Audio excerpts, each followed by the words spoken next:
Now, for opposition, I would request Mr. Akshay Kumar Jha to brief in 2 minutes.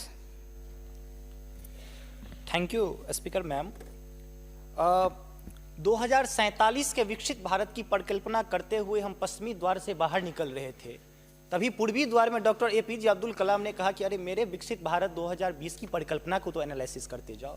माननीय महोदय, मैं कहना चाहूँगा कि 2047 में विकसित भारत बाद में बना लीजिएगा, पहले APJ अब्दुल कलाम के सपनों का 2020 का भारत कहाँ गया उसको तो एक बार एनालिसिस कर लीजिए। और मैं मानता हूं कि उसके एनालिसिस के पश्चात जो आपके पास जो रिजल्ट आएगा, जो परिणाम आएगा, वो 2047 के विकसित भारत की परिकल्पना को पूर्ण करने में कहीं ना कहीं बेहतर साबित होगा। मैं उस क्षेत्र से आता हूं जो बिहार को 2 भाग में बांटती है, एक नॉर्थ बिहार, एक साउथ बिहार।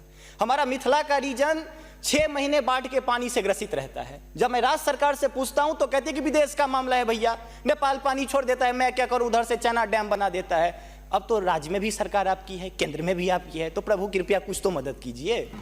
दूसरी बात, कोसी का संसद में कह दिया गया कि ड्रेस कोड ये होना चाहिए। अरे मैं बाढ़ के उस इलाके से आता हूं जहां आधा धोती पहन के संसद तक आना पड़ता है, न सड़क है न कुछ है, तो कैसे आऊंगा। उसी क्षेत्र का एक नंगा बच्चा हमसे कहता है कि साहब मैं बाढ़ से ग्रसित हूं, और दक्षिण बिहार का एक बच्चा कहता है कि मैं सुखाड़ से ग्रसित हूं, मेरे पास पीने के लिए पानी नहीं है। बीच वाला एरिया कहता है मैं नरसंहार से परेशान हूं। तो बिहार की एक परिभाषा बनती है कि उत्तर में बाढ़ है, दक्षिण में सुखाड़ है, बाकी जो बचा नरसंहार है, यही बिहार है। अब मैं कहां जाऊं। तीसरी बात मैं आता हूं कि आपने तो राम जी को अयोध्या में लाकर स्थापित कर दिया, जरा उनके ससुराल मिथिला पर भी ध्यान दीजिए। माँ सीता कब कब अग्नि परीक्षा देगी, उनके पुत्र हम कब कब अग्नि परीक्षा देते रहेंगे, हम पर भी तो थोड़ा ध्यान दीजिए प्रभु।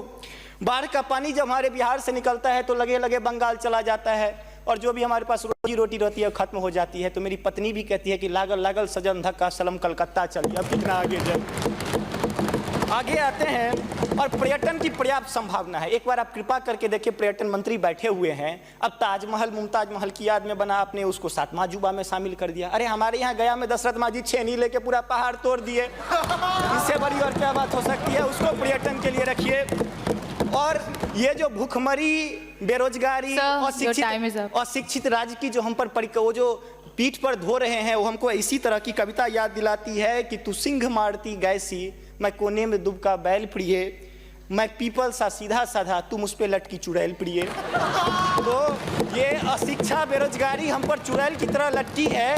तो there is politics behind every politics. स्नातकोत्तर राजनीति विज्ञान में पढ़ाई होती है, उसको छोड़ के जरा राज्य और केंद्र में आप सामंजस्य स्थापित करके कृपा कीजिएगा प्रभु। बहुत बहुत धन्यवाद।